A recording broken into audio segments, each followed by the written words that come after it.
श्रील प्रभुपाद की ओम ज्ञानतिमिरन्धस्य ज्ञानाञ्जनशलाकया चक्षुरुन्मिलितं येन तस्मै श्रीगुरवे नमः। श्रीचैतन्यमनोभीष्टं स्थापितं येन भूतले स्वयं रूपा कदा मह्यं ददाति स्म पदान्तिकं।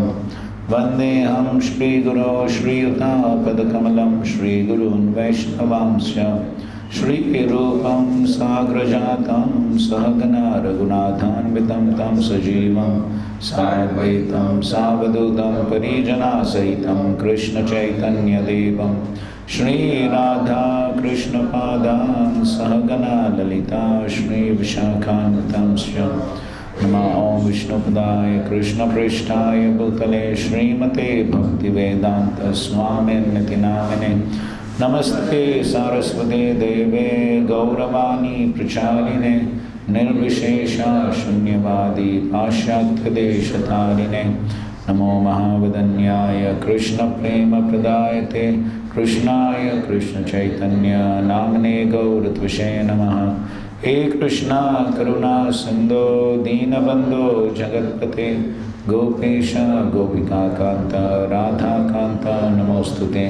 तप्त कांचन गौरांगी राधे वृंदावनेश्वरी वृषभानुसुते देवी प्रणमामि हरिप्रिये।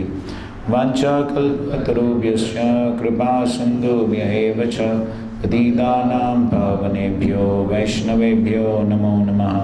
जय श्री कृष्ण चैतन्य प्रभु नित्यानंद श्री अद्वैत गदाधर श्रीवासादि गौरभक्तवृंद। हरे Krishna Krishna Krishna Hare Hare Hare Ram Ram Ram Hare Hare. Okay, chapter 3, Krishna is the source of all incarnations.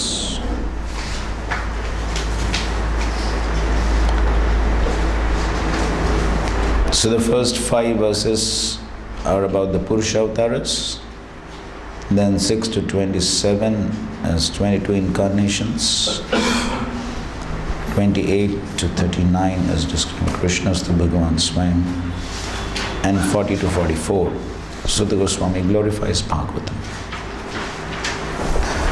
Okay, so till 27 verses is basically a list of various incarnations. Okay, and each of these will be discussed in subsequent cantos. So therefore we are not going to get into too many details about all this. So we will mostly read the translations. Okay, so maybe every devotee can read about 4 translations. Okay, and then if there is something to discuss, we'll discuss. Okay, maybe Rasmanityan. The translation? Translation. Sutta said, in the beginning of the creation, the Lord first expanded himself in the universal form of the Purusha incarnation and manifested all the ingredients for the material creation, and thus at first there was the creation of the 16th principle of material action. This was for the purpose of creating the material universe. Okay, so this is basically the Lord's expansion into Mahavishnu, then Garbhodakshaya Vishnu, then Shirodakshaya Vishnu. So these are all the various Purusha incarnations that he is speaking about here, as Prabhupada writes that in the first paragraph of his purport. Okay. Then he's describing about the Nitya Baddha Jivas. So the Lord is basically creating this material worlds for what? What is the purpose of this material creation? Because we wanted to enjoy separate from Him. Yes, because we wanted to enjoy. Does anybody know what's the analogy Prabhupada gives in that connection? Prison. Prison is not for enjoyment, isn't it? Like the small child wants to cook, Prabhupada says the mother also gives some, cooking set for children. Yes, that's one example. Yes.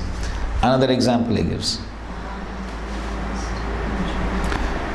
So he gives the example that, similar example, but he says just like the child wants to play, then the father creates a playground or a space in the backyard for the child to play. So similarly, this entire material universe is the playground for the living entities. Okay, go and play around and try and enjoy. Be happy. Let's see whether you get happiness or no. So, as Prabhupada writes, the Nitya Baddha or the eternally conditioned souls have the sense of individuality or ahankar which dictates them sense enjoyment which they are unable to have constitutionally. The Lord is the only enjoyer all others are enjoyed. The living beings are predominated enjoyers. That's a very beautiful statement. The living beings are predominated enjoyers. So yes, they can be enjoyers, they can try to enjoy. That is why in the 13th chapter 22nd verse, what is 13th chapter 22nd verse, Bhagavad Gita, famous verse? Yes, Purusha Prakriti Stohi Bhumte Prakriti Jan Guna Karanam Guna Sangasya Sad Asadyoni Janmasu. So there the Jiva has been described as Purusha. So he can try to be the enjoyer. So that's what he's trying to be in this material world. But then his enjoyment is predominated. He is not independent enjoyer. The Lord is independent enjoyer, but the Jiva is predominated enjoyer. So his enjoyment is controlled by somebody else. He is not independent. So, as we were discussing yesterday also. So what's our independence? We have no independence whatsoever. Without the sanction of superior authorities, one cannot even speak. As Prabhupada says in one lecture, if Krishna decides to paralyze the vocal cords, not one word will come out, even though I may have a desire. So we are so much controlled, predominated enjoyers. The chance to enjoy matter is given to the conditioned souls in the material world, and side by side they are given chance to understand their real constitutional position.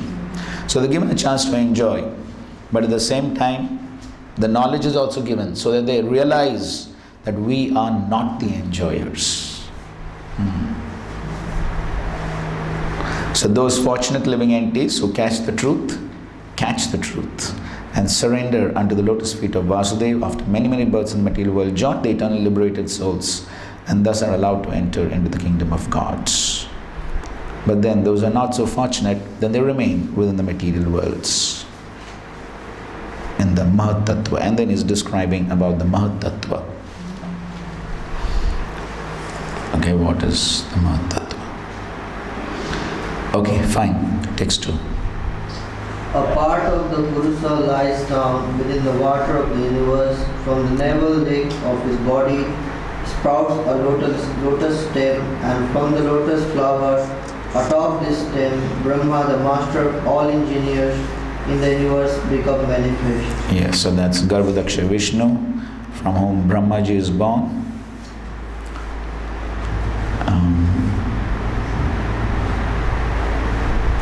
Again, Prabhupada is explaining about the three Vishnus.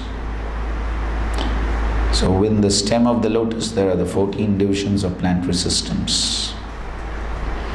And from Garbhodaksha Vishnu, there's expansion of Kshirodaksha Vishnu, who's the collective Paramatma of all living beings. He's called Hari. And from him, all incarnations within the universe are expanded.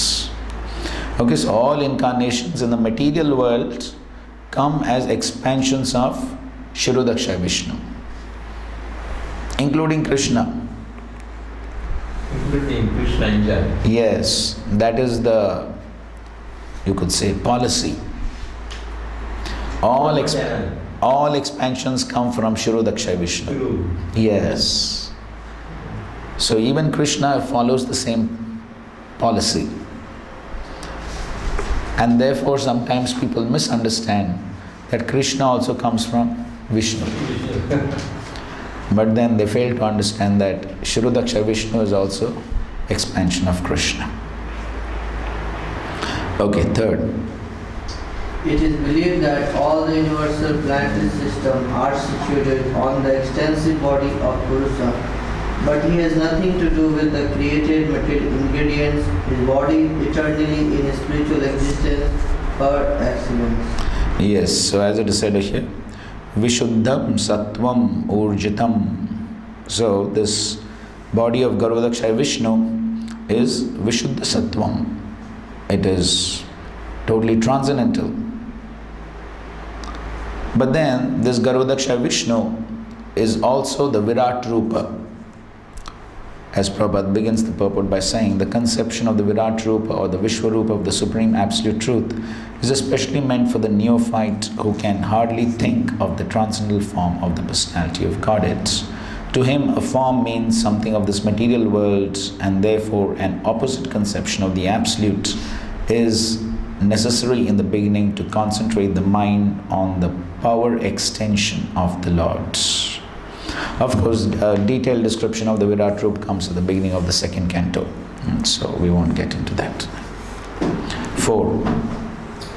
The devotee with their perfect eyes see the transcendental form of the Purusa, who has thousands of legs, thighs, arms and faces, all extraordinary. In that body there are thousands of heads, ears, eyes and noses. They are decorated with thousands of helmets and glowing earrings and are adorned with garlands. Of course, Krishna showed this form on the battlefield of Kurukshetra to Arjuna, the Vishwarup. And yes. Prabhupada writes in the purport, our present senses are to be rectified by the process of devotional service, and then the Lord Himself becomes revealed to us. Which is the verse? Yes. Atha Shri Krishna Madina Bhaved Grayam Indre Sevon Mukhehi Jivvado Swayam Eva Smrityada. So when the senses are purified by service, then the Lord Himself becomes revealed. So we have to take information of the transcendental form of the Lord from persons who have actually seen Him with perfect eyes smeared with devotional service. Before that is quoting the Brahma Samhita. And towards the end he says, so only with patience and perseverance can we realize the transcendental subject matter regarding the Absolute Truth and His different forms. Okay, so it requires patience and perseverance, then we can realize. As Rupa Goswami also says in the Nectar of Instruction, 3rd verse. What's that? Yes, Utsa Nishay Dhairyat Tat Tat Karma Pravatanaat Sangati Agat Sato Vritti. So Utsa Nishay Dhairya. So Utsa is perseverance, determination, confidence, Nishay. And at the same time, patience. Then we can realize. So not that we have spent a few years and we are thinking, oh, nothing is happening. No, one has to be patient. And the 5th verse?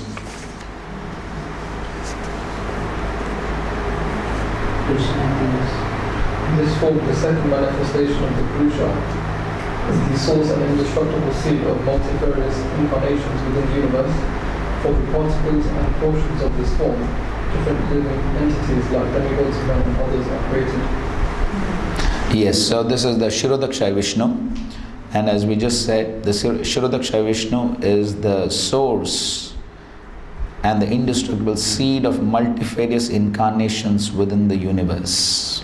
Okay, so all the incarnations come from the Kshirodaksha Vishnu. Prabhu, is this not Garbhodaksha Vishnu? This is second, right? Third will be Kshirodaksha Vishnu.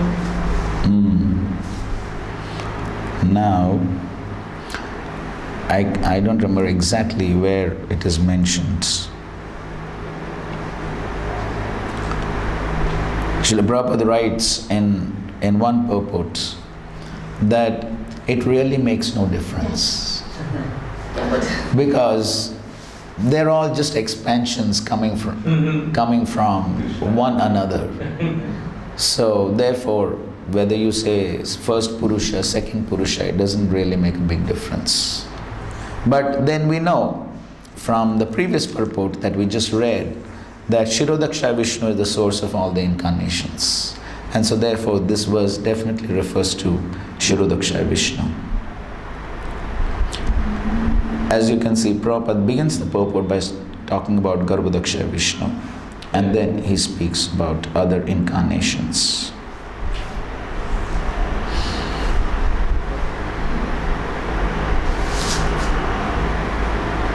So, interesting, as we were just making that point. You see, almost towards the end of the first paragraph, Prabhupada says, the Vishnu who is the plenary portion of the Garbhodakshaya Vishnu is the super soul of the universal life, and he is known as the maintainer of the universe, or Shirodakshaya Vishnu. So, the three features of the original Purusha thus understood. And all the incarnations within the universe are emanations from this Shirodakshaya Vishnu. Right? So, and then he gives a list of various incarnations.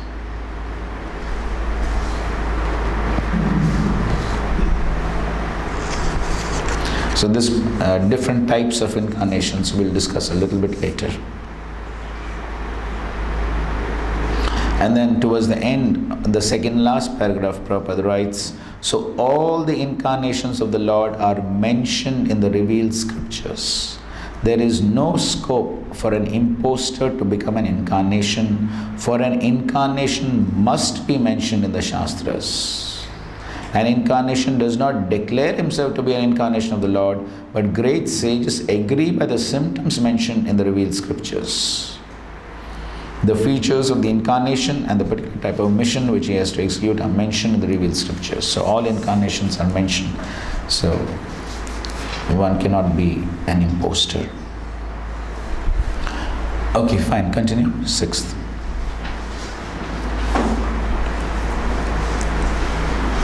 First of all, at the beginning of creation, there were the four unmarried sons of Brahma, the Kumaras, who, being situated in a vow of celibacy, underwent severe austerities for realization of the absolute truth.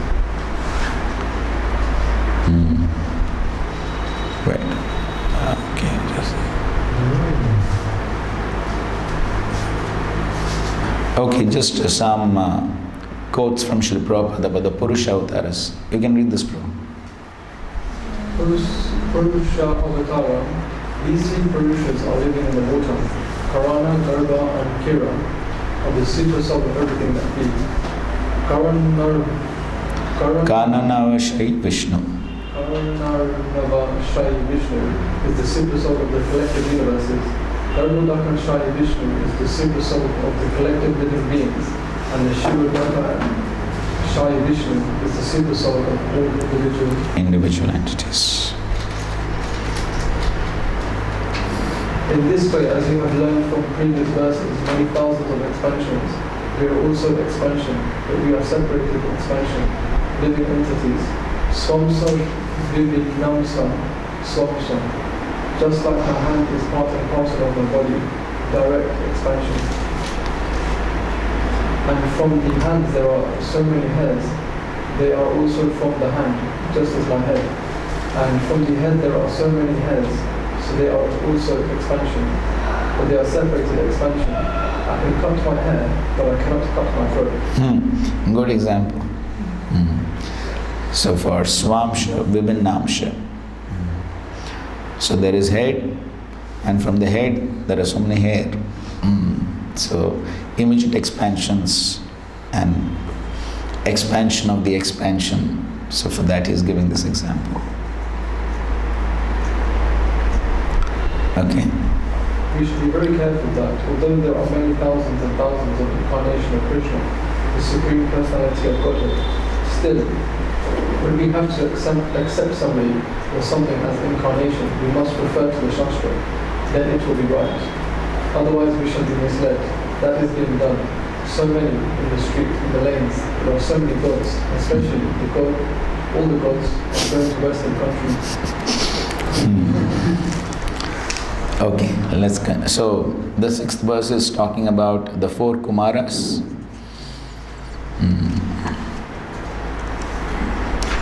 Okay, fine. Next. 7. The supreme enjoyer of all sacrifice accepted the incarnations of Bob, the second incarnation, and for the welfare of the earth, he lifted the earth from the nether regions of the universe. Prabhupada writes interesting point. The incarnation of the boar was to take the earth out of the Pluto's region of filthy matter Picking up something from a filthy place is done by Bor, and the all-powerful personality of God had displayed this wonder to the asuras who had hidden the earth in such a filthy place. So, according to the function, then he took that particular form that is required. 8. The millennium of the rishis of the personality of God is accepted the third empowered incarnation in the form of Devarishi Narada, who is the great sage among the demigods. He collected expositions of the Vedas which deal with the attribution of service and which inspire non-fruitive actions. Okay, so that's Narad Muni, who essentially gave the Narada Pancharatra and taught how to become liberated from the bondage of fruitive work. Okay, yes. So, Bor incarnation, what is the opulence that he exhibits? Of Shiva, like killing, like Nrsimhadev? Because they have to be in some opulence that they exhibit as the supreme. They have Yes. but Bor has which one? I was thinking. See, the opulences, all the opulences are Yes, there. Yeah, but one has to be distinctly present. So there is a distinct function. Yeah. Opulences all are there, but there's a distinctive function. Therefore, you see what Prabhupada writes. There cannot be any incarnation without a particular function, and such functions are always extraordinary. So he came for that particular function, and that is to lift the earth from. And can be an opulence there. Yes, all the opulences are there, all are there, but there's a specific function for which he has come. No, but in the question there are like there are certain incarnations there, so we have to give. But I'm not thinking from the question. I'm not thinking from. Okay, I understand. But I want to understand what opulence which did he. So what you are asking is regarding the Shaktavesh avataras. So the Shaktavesh avataras, each avatar has a particular Shakti, which the Jiva, that particular living entity, has been empowered with. So in that case, there is a specific vibhuti or a specific Shakti which that particular incarnation has been given. That refers to the Shaktavesh avataras. But in general, these are all Vishnu Tattvas. So all Vishnu Tattvas have all the opulences of Vishnu. But further down it is given Ram and Vamana exhibiting beauty. Okay. Parshuram is killing like Nrsimhadev and all. So I'm just thinking, what would he represent, Bor incarnation? Like killing? Killing is killing everyone is doing. You represent the enjoyer of the sacrifice, the Yagya Purush. It is said in the Gita that is the manifestation of the. Right. I think so, you're right. Yes, it comes later on in the third canto. Yes, that's true. Yagya. His you know more details, I can't remember right now. You know more details? There is a particular verse which says that this expansion is the manifestation of all the big sacrifice. It is meant to enjoy them. More than that, I don't know. Yeah, but those the details are there in the third canto, in the section of Bharate. Okay, go ahead. Eighth one. Eighth one finished. Eighth one finished. 9. Narad Rishi is a Shaktavesh avatar or what kind of avatar is among the 6? Yes, later on you'll find Prabhupada says he is a Shaktavesh avatar. So he has been empowered with the Shakti to distribute Bhakti. So Bhakti is a specific opulence, you can say, or the specific purpose for which he has come. And so yes, so Narad Muni, he is, of course he is Nitya Siddha, but yes, he is empowered. A little doubt, like in Srimad Bhagavatam we read also, he was saying about the maid servant, how was and how is like liberated as you see. So feeling kind of feeling some doubt. How a person can be Nitya Siddha and also. Right.